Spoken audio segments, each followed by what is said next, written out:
sur la Palestine, c'est un coup de poignard dans le dos d'Israël, ce que veut faire le chef de l'État. Reconnaître aujourd'hui un État palestinien, c'est donner raison à Hamas. Tu tournes, tu vires, c'est exactement ça.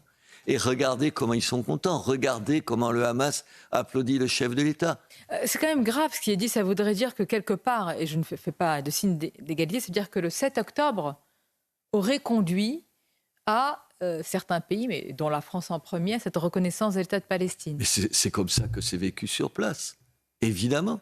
C'est vécu, on le paye, il y a des milliers de morts à Gaza et tout, mais regardez, on a gagné. Il fait gagner Israël. Et j'ajoute... Le Hamas. Ouais. Il fait gagner le Hamas. Et j'ajoute que c'est un coup de poignard dans le dos de la communauté juive ici. Alors c'est ce que j'allais... Ici, bien sûr. Est-ce que vous vous étonnez du silence, du mutisme d'Emmanuel Macron? Est-ce que vous, président de la République, vous à l'Élysée, vous auriez fait un discours, les mots comptent quand même quand il s'agit de rassurer des citoyens, la communauté juive. Je serais allé manifester quand on est allés tous la manifester. Marche contre l'antisémitisme. Attendez, c'est la moindre chose. Et j'emploierai les mots. Et jamais... C'est quoi les mots? Qu'est-ce qu'on peut dire aujourd'hui face à des agressions antisémites qui se multiplient? Qu'est-ce qui peut encore rassurer? Dire qu'on est derrière les Juifs, qu'on sait ce qu'on doit, qu'on sait ce qu'ils ont apporté à cette civilisation, et que ça n'a pas de prix, et qu'aujourd'hui, ne pas être dans les manifestations, ne pas trouver les mots qu'il faut, c'est les trahir.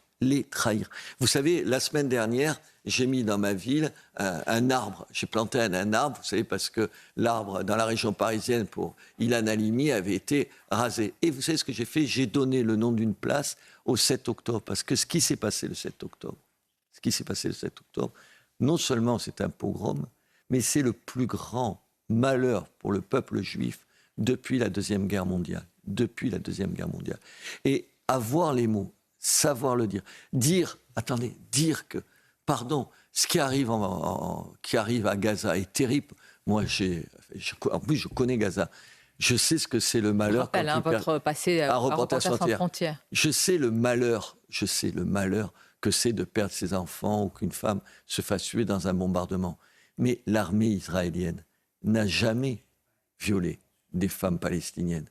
L'armée israélienne ne tue pas des bébés comme ça, volontairement. Ce qu'a fait le Hamas le 7 octobre. Et ça dit des choses différentes.